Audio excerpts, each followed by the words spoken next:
الله الرحمن الرحيم. النهارده هنبدأ نشرح درس ضرب مقدار جبري في مقدار جبري آخر. كنا خدنا الحصة اللي فاتت إن احنا ازاي نضرب حد جبري زي مثلا 2x. لو عايز اضربها مثلا في 5x زائد 3، ده كنا بنضربه ازاي؟ كنا بنستخدم خاصية توزيع، ان انا باخد 2x نضربها مرة في القوس الأول ومرة في القوس التاني. ده نفس اللي احنا هنعمله هنا النهاردة. فمثلا أول حاجة هنضرب 2x في 5x. 2x في 5x قلنا بنضرب المعامل في المعامل والمتغير في المتغير. 2 في 5 ب10. x في x قلنا في الضرب بنجمع الأسس، فيبقى x أس 2 زائد. برضه هنضرب 2x في 3. 2 في 3 ب6، والإكس في حاجة اضربها فيها لأ، فهننزلها زي ما هي. يبقى المقدار اللي طلع لي 10x أس 2. هنا هناخد بقى النهاردة ان احنا ازاي نضرب مقدار في مقدار. علشان اضرب مقدار في مقدار، انا عندي هنا المقدار ده اللي هو x زائد 5، هضربه في 2x ناقص 3. هنا علشان اضرب المقدار ده احنا هنعمل نفس الطريقة. اعتبر مثلا ان الخمسة دي مش موجودة. لو الاكس مثلا عايز اضربها في القوس ده، فهناخد الاكس اضربها مرة في الاول ومرة في الايه، في التاني. فده نفس اللي احنا هنعمله، بس انا هنا عندي مقدار، احنا هناخد المقدار التاني ده وهنضربه برضو مرة في 2x ومرة في -3. طيب انا لو عايز اضرب x في 2x، x في 2x يبقى 2 x في x تربيع. وبعد كده هناخد برضو الاكس نضربها في الحد التاني. x في -3 هيدينا -3x. بعد كده نخش على الخمسة. الخمسة هضربها مرة برضو في 2x ومرة في -3. 5 في 2x هيدينا 2 في 5 ب10، يبقى موجب 10x. وهنضرب برضو الخمسة في -3. 3 في 5 ب15، يبقى -15. ان هنا في حدين متشابهين، ان -x شبه ال10x. قلنا هنا طالما حدود متشابهة، الحدود المتشابهة اللي هي زي x و x او y و y، ان المتغيرين يكونوا شبه بعض. طيب هنعمل فيهم ايه؟ هنجمعهم مع بعض او نطرحهم على حسب الاشارات. هنا الاشارات دي مختلفة، هنا بالسالب انما هنا بالموجب. فهنا هنعمل ايه؟ اشارة الكبير واطرح يدينا موجب 7، فدول كده هيبقوا 7x. وهنزل الاتنين x زي ما هي أس 2، وهنزل برضو -15. المثال التاني برضو هنعمل نفس الكلام. بيقول لي او بمجرد نظر حصل ضرب كل مما ياتي. اول مثال هنضرب الاتنين a في القوس اللي هناك كله، وبعد كده ناخد التلاتة نضربها في القوس برضو اللي هناك كله. 2a في 5a هيبقى 2 في 5 ب10، والا في الا هيدينا a تربيع. هناخد برضو الاتنين a هضربها مرة في الواحد. 2a في 1، 2 في 1 ب2 هيبقى 2a. خش بعد كده على التلاتة، هنعمل فيها نفس الكلام في ال5a ومرة في الواحد. 3 في 5a هيدينا 15a. وهنضرب برضو التلاتة في الواحد هيدينا 3. لو لاحظت ان الحدود دي هي حدود ايه؟ متشابهة، 2a وال5a. طيب علشان احل دول هنعمل ايه؟ دول هنا متشابهين فهنجمعهم، هيدينا كام؟ هيدينا 17a. وهنزل 10a أس 2 زي ما هي، والتلاتة زي ما هي. المثال التاني هنا بيقول لي 5a ناقص 2b عايز اضربها في 7a ناقص 3b. هنعمل نفس الكلام، هناخد ال5a نضربها مرة في 7a ومرة في 3b. 5 في 7 ب35.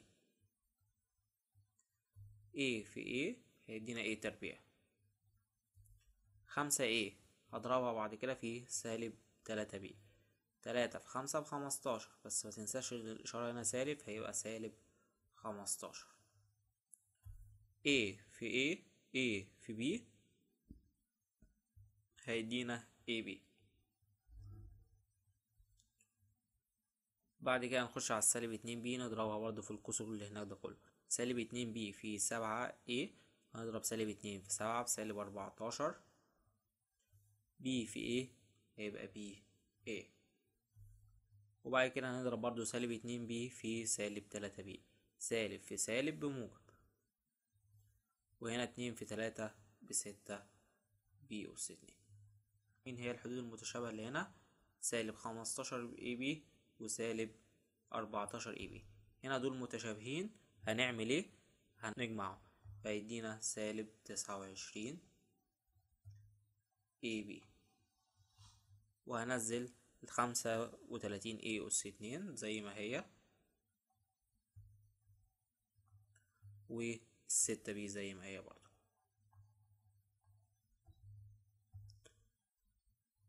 المثال رقم 2 هنا بيقول لي 3 اكس زائد 4، عايز اضربها برضو في القوس اللي هناك. هنعمل نفس الكلام، 3 اكس مرة في الاتنين اكس ومرة في الخمسة. 3 اكس في 2 اكس، 2 في 3 ب6، واكس في اكس باكس تربيع. 3 اكس في سالب 5، 3 ب5 ب15، يبقى سالب 15 اكس. وبعد كده نخش على الأربعة، 4 في 2 اكس، 2 في 4 ب8 اكس. بعد كده 4 في سالب 5 بسالب 20.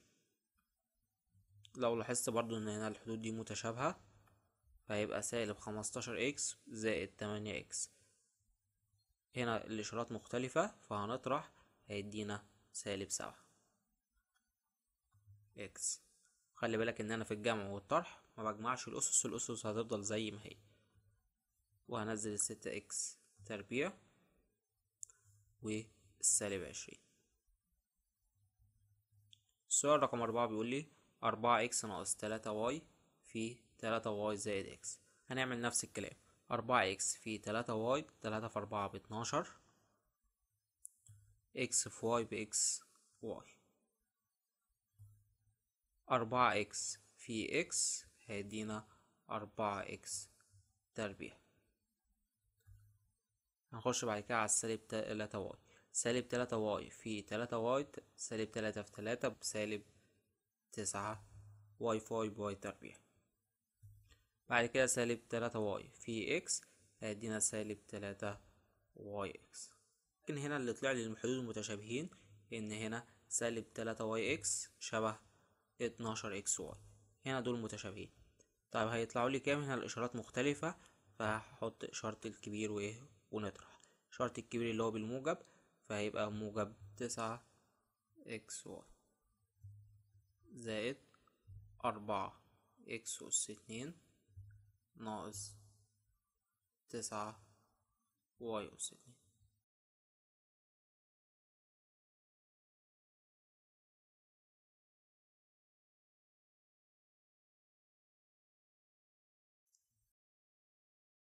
تاني حاجة عندنا مفكوك مربع مقدار جبري ذي حدين.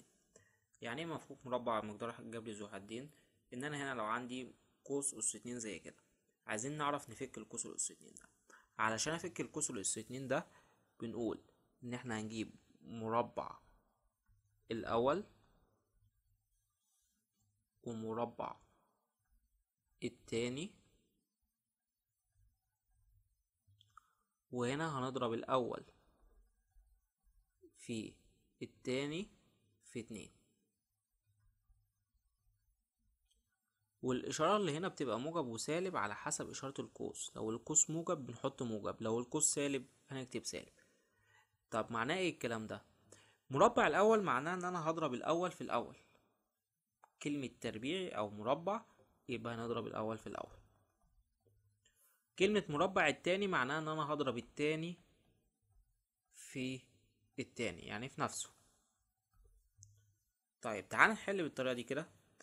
اول حاجه انا هجيب مربع الاول، مربع الاول يعني هعمل له اس 2 او اضربه في نفسه. 3 a في 3 a، 3 في 3 ب9، و a في a هيدينا ايه تربيع. مربع التاني برضو هنضرب التاني في نفسه، هيبقى 5 في 5 25، ودي دايما موجب، ما ينفعش هنا اكتبها ايه سالب. بعد كده هنضرب الاول في التاني ونضربهم بعد كده في ايه 2. 3 a في 5 هيدينا 15 a، 15 ايه اضربها في 2 هيدينا 30، والاشارة اللي في النص بتنزل في النص يبقى موجب 30 ايه. تعالى هنا هنعمل نفس الكلام. اول حاجة هضرب الاول في نفسه، هضرب 5A في 5A هيبقى 25 A أس 2. والتاني برضو في نفسه، 2B في 2B، 2 في 2 ب4 يبقى 4B أس 2. بعد كده هنضرب الأول في التاني ونضربهم في 2، 5A في 2B، 2 في 5 ب10 يبقى 10AB. أضربهم في 2 هيبقى 20، يبقى كده موجب 20AB. وده طبعا قلنا دايما موجب. هنعمل هنا نفس الكلام، هضرب الأول في نفسه، 7 في 7 ب49. هضرب التاني في نفسه، X أس 2 وده يبقى موجب. بعد كده هضرب الأول في التاني في 2، 7 في X 7X أضربهم في 2 يدينا 14 يبقى 14X. طب الإشارة اللي في النص سالب فهننزلها سالب.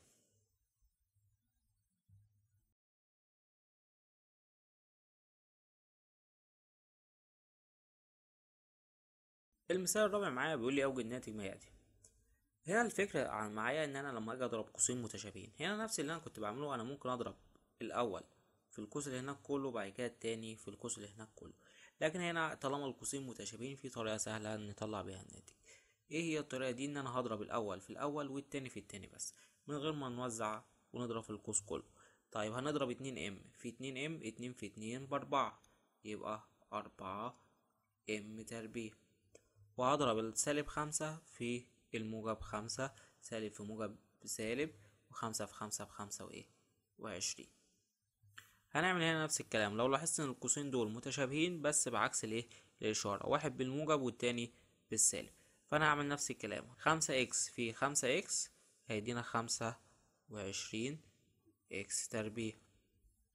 3y في 3y، 3 في 3 ب9 يبقى سالب 9y تربيع.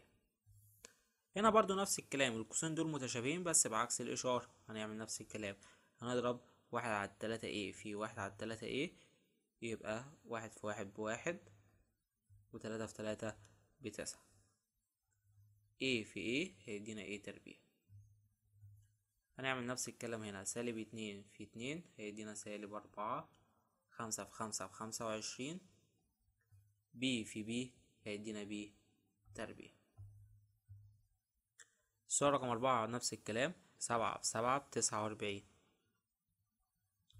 سالب 2A في موجب 2A هيدينا سالب 4A تربيع. ناقص 49 هنزل ناقص سالب 49 زي ايه ما هي.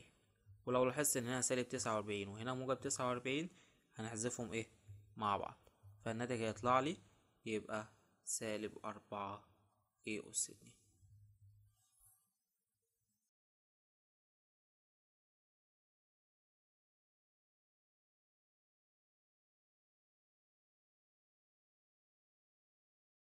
المثال رقم 5 معايا جايب لي بيقول لي اوجد في ابسط صورة كل مما ياتي. هنا جايب لي قوس اس 2، فانا هفك القوس الاس 2 ده، وهنا جايب لي قوسين مضروبين في بعض فهنضرب القوسين دول ايه في بعض. طب القوس الاس 2 قلنا بنجيبه ازاي؟ هنربع الاول ونربع التاني وبعد كده نضرب الاول في التاني في 2. هنربع الاول يعني هنضربه في نفسه، قلنا اكس في اكس هيدينا اكس تربيع. بعد كده نضرب التاني برضو في نفسه، 4 في 4 اللي هي 16 ودايما بالموجب. وبعد كده قلنا هنضرب الأول في التاني في 2، إكس في 4 ب4 إكس هضربهم في 2 هيبقى 8 إكس، وقلنا الإشارة اللي في النص بتنزل في النص. هنا هنضرب القوسين دول في بعض. هنضرب القوسين دول ازاي؟ هضرب الإكس مرة في الإكس ومرة في الستة، وبعد كده الاتنين مرة في الإكس ومرة في الستة. بس خلي بالك إن هنا عندي إشارة سالب، فالسالب دي هتتوزع للناتج كله. هنضرب اكس في اكس باكس اس 2، بس هنحط لها ايه سالب، فيبقى سالب اكس اس 2. خلي بالك ان السالب هيطلع لاي حاجه تطلع لي من هنا لان هنا كله بالموجب. وبعد كده اكس في 6، 6 اكس، بس ما تنساش السالب يبقى سالب 6 اكس. وبعد كده نخش على الاتنين، 2 في اكس هيبقى سالب 2 اكس. وبعد كده 2 في 6 ب12 تبقى سالب 12. ايه الحدود المتشابهة اللي طلعت لي؟ سالب 2 اكس وسالب 6 اكس و8 اكس، دول هنعملهم مع بعض. وهنعمل الاكس تربيع مع الاكس تربيع، وهنعمل العدد مع العدد. اكس تربيع وسالب اكس تربيع دول طاروا. 8 اكس وسالب 6 اكس هيدينا 2 اكس. 2 اكس ناقص 2 اكس يدينا 0، فدول برضو طاروا. هيبقى لنا 16 ناقص 12. 16 ناقص 12 هيساوي كام؟ هيساوي 4. يبقى الناتج الأخير 4. المثال اللي بعده نفس الكلام، جاي لي قوسين مضروبين، بس لو لاحظت ان القوسين دول متشابهين وبعكس الإشارة، فهنضرب الأول في الأول والتاني في التاني. اكس في اكس اكس تربيع. 5 في 5 ب25 سالب 25. وهنفك القوس الأس 2. قلنا مربع الأول اكس أس 2، مربع التاني 25. بعد كده نضرب الأول في التاني في 2. اكس في 5 ب5 اكس في 2 هيبقى سالب 10 اكس. اكس تربيع واكس تربيع هيدينا 2 اكس تربيع. طيب والسالب 25 والموجب 25 طاروا، العدد والمعكوس الجمعي بتاعه هيبقى لي هنا سالب 10 اكس. وبكده حصتنا تكون انتهت. يا رب تكونوا استفدتوا. ما تنساش تعمل لايك وسبسكرايب عشان يوصلك باقي الفيديوهات بتاعتنا ويوصلك المراجعات كلها. والسلام عليكم ورحمة الله وبركاته.